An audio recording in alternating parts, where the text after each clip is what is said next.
Soalan nombor 9. Okay, Rajah 7 menunjukkan waktu Aziz mula tiba di masjid setiap maghrib. Okey, maghrib. Maghrib maksudnya petang nak alah ke malam lah tau. Okey, jadi kita tengok sini. Soalan dia, nyatakan waktu yang ditunjukkan itu dalam sistem 24 jam. Okey, sebelum kita tengok sistem 24 jam ni, kita tengok dulu jam ni. Kita tengok dulu jam ini pukul berapa. Okay, sekarang awak tengok jarum jam yang pendek ni. Dia sentuh lagi nombor 7. Dia dah sentuh nombor 7 ke belum? Okay. Awak ambil pembaris, awak letak sini. Jadi kalau awak perhatikan, dia belum lagi sampai nombor 7. Maksudnya dia belum lagi pukul 7. Dia masih lagi pukul 6. Pukul 6. Okey, berapa minit? Pukul 6, 45, 50. Pukul 6, 50 minit petang. Okey, ini kalau sistem 12 jam. Sengajalah nak suruh awak tengok dulu yang sistem 12 jam dia dulu. Lepas itu, soalan dia nak dalam sistem 24 jam. Jadi, kita hanya, kamu tambah dia 12. Untuk sistem nak tukar pada sistem 24 jam, awak tambah 12 dekat jam ni. Tambah 12. Jadi, yang belakang ini 50. Yang depan ini 12 tambah 16, 12 tambah 6, 18. Jawapannya adalah jam J. Jam tu J tu huruf besar. Jam 18.50. Jika dia berada di masjid selama 1/2 jam, pada pukul berapakah dia akan pulang ke rumahnya? Kita tengok sini 1/2 jam. Cikgu tulis sini balik. 1/2 jam. Awak kena tahu dululah 1/2 jam ni berapa jam sebenarnya. Berapa jam, berapa minit. Okey. 2 ini memang 2 jam. Ini ada 2 jam. Okey. Kemudian 1/2 jam ini, 1/2 jam maksudnya dia tak sampai sejam lagi. Setengah jam. Setengah jam. Kalau 1 jam 60 minit 1 jam sama dengan 60 minit. Kalau setengah jam, 60 tu kita bagi 2. Jadi 60 bagikan dengan 2 dapat 30. Jadi setengah jam adalah 30 minit. Jadi sekarang kita tahu bahawasanya 1/2 jam adalah 2 jam 30 minit. Okey, ini adalah 2 jam 30 minit. Okay, jadi pukul berapa dia akan berada di rumah? Dia akan pulang ke rumah. Jadi soalan nak tahu pukul berapa dia pulang ke rumah dia. Jadi tadi Aziz dia pergi masjid, dia tiba kat masjid jam 18.50. Lepas tu dia duduk kat dalam masjid tu selama 2 jam 30 minit. Jadi pukul berapa dia pulang ke rumah? Maksudnya sekarang ni kita nak tahu berapa lama dia berada di masjid. Ya, kena tambah lah. Jam 18.50 tu tambah 2 jam 30 minit. Okey, macam biasa buat T Okey, kita gunakan sistem 24 jam tadi tu. Jam 18.50 kita tambah masa dia berada di dalam masjid, di masjid selama 2 jam 30 minit. Ini kamu tambah, kamu akan dapat 80 minit dan ini 20 jam 80 minit. 60 minit. Sekarang minit ni dah lebih daripada 60. 80 minit dah lebih daripada 60. Jadi kita kena tolak 60. Sebab 1 jam 60 minit. Bila tolak 60 minit, jam akan bertambah 1 jam. Okey, sekarang kita tolak. Sini dapat 21. Jadi pukul berapa dia pulang ke rumah? Dia pulang ke rumah pada jam 21.20 ataupun pukul berapa? Pukul 9.20 minit malam. Soalan C ni pula, semasa pulang ke rumahnya, Aziz singgah di kedai kopi selama 1/4 jam. Tukarkan kepada minit masa Aziz singgah di kedai kopi. Okey, semasa dia pulang ke rumah tu, dia singgah pula ke kedai kopi 1/4 jam. Sekarang ni soalan dia tanya 1/4 jam ni, dia nak jawapan dalam minit. Bila nak jawapan dalam minit, kita ingatkan dia punya hubungan jam dengan minit. 1 jam sama dengan 60 minit. Jadi yang ini sama ada awak nak darab 60 minit. Boleh. Ataupun awak nak buat macam ini kan jam. Muka jam yang bulat. Lepas tu awak bahagikan dengan 4 bahagian. 1/4 kan bagi 4 bahagian. Jadi setiap bahagian ni berapa? Okay, setiap bahagian ni berapa minit? Keseluruhan ni 60. 60 kalau kita bahagikan kepada 2 bahagian, 30. Sini 30, sini 30. 30 ni bahagikan kepada 2, jadi sini 15. 15. Sini pun 15. Sini pun 15. Jadi dia nak berapa bahagian? 1 bahagian sahaja. Dia nak 1 bahagian sahaja.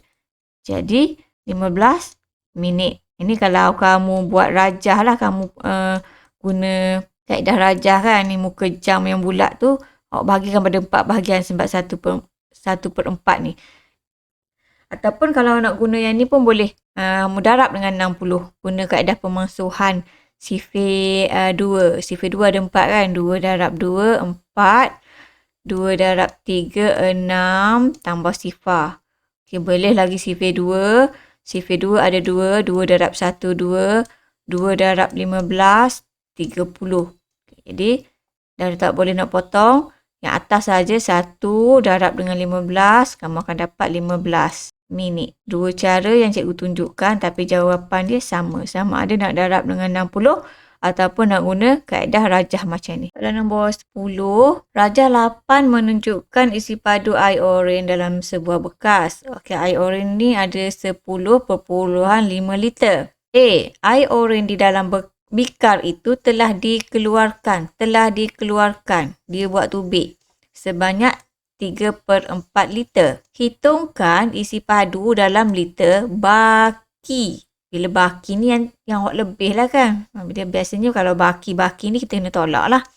Air oren di dalam bekas itu. Sekarang kita kena tolak. Sebab air ni dia keluarkan 3/4 liter. Okay, jadi kita kena tahu 3/4 liter ni.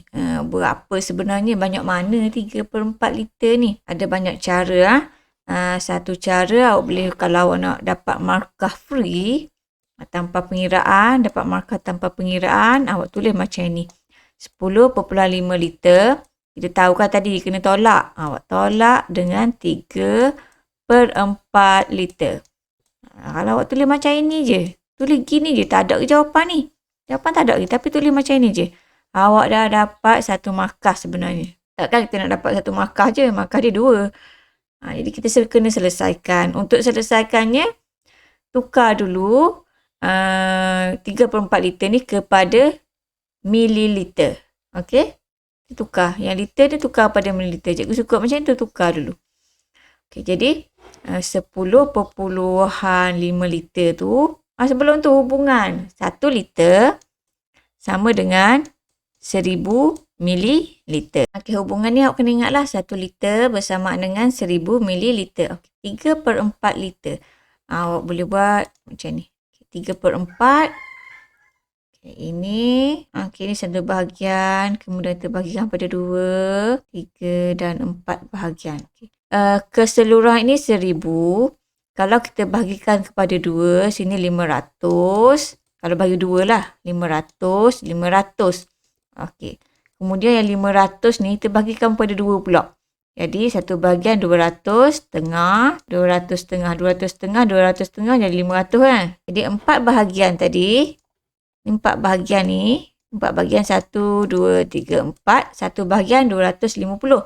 Dia nak 3 bahagian. Bahagian ni 1, 2, 3. Jadi, 200 setengah ni tambah dengan 200 setengah tambah 200 setengah. Akan dapat 750 mililiter. Okey. Jadi 3/4 liter ni bersamaan dengan 750 mililiter. Okey, yang ini pula tukar kepada mililiter. Ini senang. Kamu alih titik je. 10.5 liter ni, liter nak tukar kepada mililiter, dia akan bergerak ke belakang. Jadi titik perpuluhan bergerak saja ke belakang sebanyak 3 kali. 1, 2, 3. Okey. Sini letakkan sifar, sini letak sifar.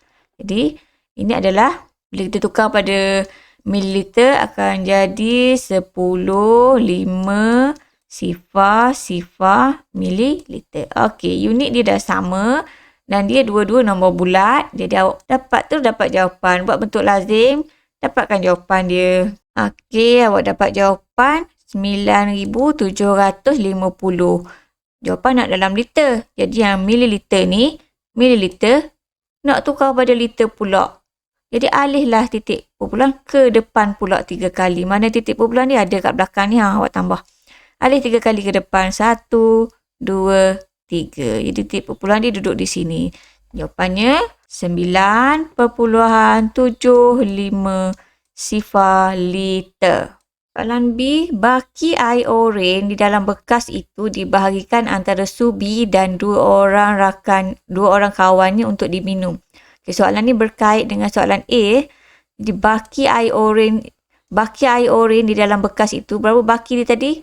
Ni baki dia tadi kan yang kita kira ni. Ni baki dia ni dibahagikan. Kita kena bahagikan antara Subi dan dua orang rakannya. Subi dan dua orang rakannya bermaksud Subi dengan 2 orang rakan dia. Jadi 2 tambah dengan 1, 3 lah. Kena bagi dengan 3. Hitung jumlah isi padu dalam mililiter air oren yang diminum oleh 2 orang kawannya. 2 orang pula. Okay. Sekarang ni, yang tadi tu, baki air oren tu kita bahagikan dengan 3 orang. Dah dapat jawapan. Kita nak tahu pula untuk 2 orang. Jadi kita kena darab dengan 2. Okay. Ayat matematik dia. Kalau kamu boleh buat ayat matematik macam ni, kamu dah dapat markah tanpa pengiraan. Macam mana?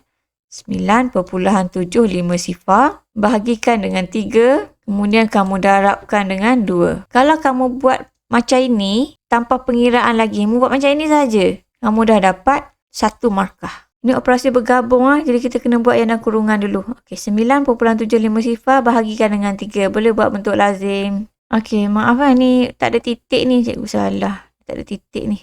Mililiter tak ada titik. 9,750 mililiter bahagikan kepada 3. Kita ambil yang ni bahagikan kepada 3. Okey.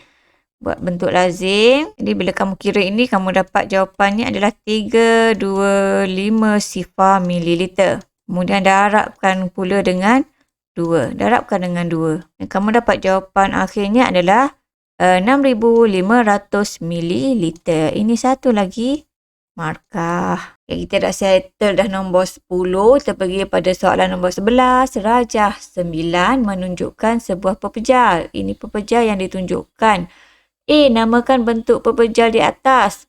Senang. Ini adalah sebuah kuboid. Soalan ni memang senang, tapi kamu kena perhatikan, kamu kena pastikan ejaan kamu tu betul. Soalan B, berapakah luas dalam sentimeter persegi kawasan yang berlorek? Yang berlorek sahaja yang ini. Okey, kalau luas panjang darab dengan lebar. Jadi panjang dia adalah 5 cm. Darabkan dengan 7 cm. 5 darab 7, 35. 35 cm persegi. Soalan C, berapakah isi padu dalam sentimeter padu pepejal di atas? Okay, tadi dia nak luas, sekarang isi padu. Isi padu, formula untuk isi padu adalah panjang, darabkan dengan lebar, darabkan dengan tinggi. Berapa panjang untuk ini? Panjang ni adalah 10. 10 cm, darabkan dengan lebarnya 5 cm. Darabkan dengan tingginya 7 cm. Okay, 10 darab 5, 50. 50 darabkan dengan 7. Kamu akan dapat jawapannya adalah 350. 350 cm padu. Pengiraan kamu kena buat. Soalan 12. Encik Amin melabur RM8,000 dalam saham syarikat wang semaju. Jadual 3 yang tidak lengkap menunjukkan jumlah pelaburan Encik Amin. Okey, tahun pertama baki awal tahun RM8,000. Kadar dividen 4%. Nilai dividen RM320. Jadi baki hujung tahun RM8,320.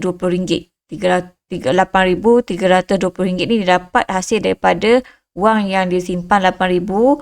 Lepas tu dividen 4% ni 4% ni adalah RM320. Dia tambah RM8,000 ni, tambah nilai dividen dia, akan dapat baki hujung tahun dia Ini kelebihan dia, melaburlah duit dia bertambah. Berapakah baki hujung tahun pelaburan Encik Amin selepas 2 tahun? Kita tengok sini. Ini tahun yang pertama, tahun kedua. Kita akan tengok berapa pula baki untuk tahun yang kedua. Jadi, untuk tahun kedua, baki hujung tahun pertama ni akan masuk pada baki awal tahun berikutnya. Jadi, di sini adalah untuk tahun kedua, duitnya akan menjadi RM8,000. RM8,320 pada awal tahun kedua. Kadar dividen dia 5%. 5% ni berapa ringgit? Okey. Jadinya yang baki awal dia tu 8,320 tu kita dah harapkan dengan 5%. 5% adalah 5/100. Nak tahu 5% ni berapa ringgit sebenarnya. Kita potonglah yang sifar-sifar ni boleh potong. 5 dengan 10 pun boleh potong. Guna sifir 5. Okey, ni kalau tak mau potong tak apa. Bahagi sahaja. Okay, jadi 832 bahagikan dengan 2. Kamu buat betul lazim. Dan kamu akan dapat jawapan dia RM416. Jadi nilai dividen 5% ni adalah RM416. Berapa baki hujung tahun dia? Tambah sahaja yang ini. Tambah saja yang ini. R dengan M mesti wajib huruf besar. Baki hujung tahun RM8,736. Soalan nombor 13. Puan Ani mempunyai 31/2 kilogram beras pulut. Dia menggunakan 3/5 daripada jisim beras pulut itu untuk membuat nasi dagang. Kita tengok sini ya. Puan Ani mempunyai 31/2 kilogram. 3,5 kilogram. 3,5 kilogram ni bermaksudnya 3 kilogram. 1 kilogram sama dengan 1,000 gram. Kalau setengah, 500 gram. Ataupun kamu boleh buat dalam bentuk perpuluhan. Jadi, 3,5 kilogram. Betul lah, dua-dua betul. Yang ni pun betul, yang ni pun betul. Okey. Kemudian, 3/5 daripada jisim beras pulut itu. Daripada ni darab. Untuk membuat nasi dagang. Hitung jisim. Jisim tu adalah berat. Hitung jisim beras pulut yang digunakan untuk membuat nasi dagang. Okay. Yang berapa yang dia buat nasi dagang? 3/5 daripada, tadi cikgu kata daripada tu darab ke perpuluhan 5 kilogram. Cikgu tukar lalu jadi perpuluhan, senang nak darab. Jadi di sini boleh potonglah kaedah teknik pemansuhan. 5 darab 1, 5, yang ini 0.7. Dah tak boleh potong, darab 3 darab 0.7. Jadi 2.1 kilogram. Soalan B. Berapakah jisim dalam gram beras pulut yang tinggal? Tadi asalnya beras pulut dia 3.5 kilogram. Kemudian 2.1 kilogram ni digunakan untuk membuat nasi dagang. Jadi berapa yang tinggal? Bila yang tinggal ni tolaklah. Kalau kamu buat macam ini je, tak ada pengiraan lagi, dapat dah satu markah ni. Bila buat pengiraan dapat lagi markah. Jadi tolaklah 1.4 kilogram. Ini satu lagi markah. Kemudian dia nak jawapan dalam gram. Kamu tukar je lah. Kamu tahu kan hubungan 1 kilogram sama dengan 1,000 gram. Jadi kamu kena ingat. Hubungan ni kena ingat. Kan kita nak tukar yang ini 1.4 daripada kilogram ni. Daripada kilogram ni tukar kepada gram. Nampak dia bergerak ke mana? Ke belakang. Jadi anak panah tu bergerak ke belakang sebanyak 3 kali. Titik perpuluhan ni bergerak ke belakang sebanyak 3 kali. 1, 2, 3. Okay, bergerak ke belakang. Yang mangkuk kosong ni letaklah sifar-sifar. 1,400 gram. Satu lagi markah di sini. Soalan nombor 14. Raja 10 menunjukkan harga sehelai baju yang dipamerkan di sebuah butik. Soalan ni ada pembetulan sikit. Kamu betulkan dekat kamu punya buku tu. Dia bukan RM20. Ini sebenarnya RM209. Norli bercadang untuk membeli satu helai baju tersebut. Nyatakan bilangan wang yang diperlukan oleh Norli. Bilangan wang RM50 nak berapa keping? RM10 nak berapa keping? RM5 nak berapa keping? RM1 nak berapa keping supaya dia dapat beli baju ini yang berharga RM209. Jadi kita ambil yang 200 dulu. Kalau 200, duit RM50 kena ada 4 keping. 4 keping duit RM50 akan jadi RM200. Lagi RM9. Lagi RM9 jadi ambil duit RM5 sekeping. RM5. lagi tambah dengan 4 keping duit RM1. Jadilah RM209. Dapat 2 markah. Ataupun kalau kamu nak lain pun boleh juga. Kalau nak tak boleh guna duit RM5, nak guna duit RM1 belaka pun tak apa. Jadi sini RM9 lah, sini 9 lah. Soalan B, nyatakan instrumen pembayaran yang boleh digunakan oleh Noli. Instrumen pembayaran ni maksudnya dia nak bayar baju ni, dia nak guna benda. Apa yang dia boleh guna untuk bayar baju ni? Kalau kita pergi kedai, kita nak beli, mesti kita guna duit kan. Jadi jawapannya sama ada awak boleh gunakan tunai, duit cash ataupun debit card. Credit card pun boleh, tapi seelok-eloknya elakkan menggunakan credit card. Credit card tu hutang sebenarnya. Soalan C, sekiranya Norli telah membayar dengan 6 keping wang RM50. 6 keping wang RM50, nyatakan bakinya. Balance dia ada berapa? Jadi 6 keping wang RM50. RM50 ni ada 6 keping. Duitnya adalah RM300. Lepas tu dia beli baju tadi harga RM209. Dia tolaklah RM209. Baki duit dia adalah RM91. Soalan terakhir, soalan 15. Rajah 11 menunjukkan kawasan ladang ternakan Pak Abu. Ini kawasan ternakan Pak Abu. P, Q dan R adalah kawasan ternakan kambing. Di sini adalah kawasan ternakan kambing. Cari luas dalam meter persegi kawasan ternakan kambing. Jadi kita kena cari luas P, luas Q, luas R. Kita cari luas P dulu. P adalah berbentuk segitiga. Bila segitiga, formula luas dia tapak darab dengan tinggi. Bahagikan dengan 2. Di mana tapak? Tapak yang di bawah ni. Ini tapak dia. Tapaknya adalah daripada sini nampak sini sampai sini 9. Sini sampai sini 9. Tolak yang 6 ni. Sini sampai sini 6. Jadi 9 tolak 6, bakinya adalah 3. Jadi tapaknya adalah 3 cm. Darabkan dengan tinggi tiang. Macam di rumah kamu ni, tinggi dia adalah 4 meter. 4 meter. Sorry, bukan 3 cm.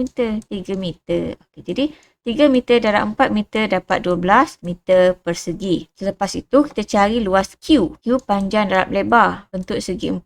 Tepat. Panjang darab lebar, panjangnya adalah 4 darabkan dengan 9. Luas R segitiga, masih lagi segitiga, tapak darabkan dengan tinggi. Dibahagikan dengan 2. Tapak ni yang di bawahnya adalah 3 cm.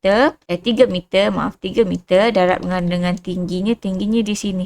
Berapa tingginya? Sama macam di sini. Tingginya adalah 4 meter. Untuk mencari luas kawasan ternakan kambing, P tambah luas Q tambah luas R. Tambahkan P, Q dan R pukul 8 meter persegi. Soalan B, kawasan selebihnya dia akan pagar dengan kawat. Hitung jumlah kos jika harga kawat itu RM25 semeter. Kawasan ini akan kawat duri. Untuk ukur keliling, kita akan tambah keliling. 20 tambah dengan 5 tambah dengan 6 tambah dengan 5. Tambah dengan sini. Sini berapa ni? 20 ni awak tolak dengan 8. 12. Sini 12. 12 tambah 12. Sini berapa? Sini. Ujung sini sampai ujung sini. 9 tambah 3. 12. Okay? Itu yang awak kena tambah. Okay, ini yang awak kena tambah. Awak tulis macam ini. Dapat 1 markah. Kemudian ini 60 meter. 1 meter RM25. Jadi 60 meter tu darabkan dengan 60. RM1,500. Okey, itu saja untuk set 3 kertas 2 hari ini. Juga harap kamu faham buat ulang kaji. Okey, terima kasih. Okey, itu saja untuk video kali ini. Jangan lupa tekan butang subscribe dan like. Terima kasih.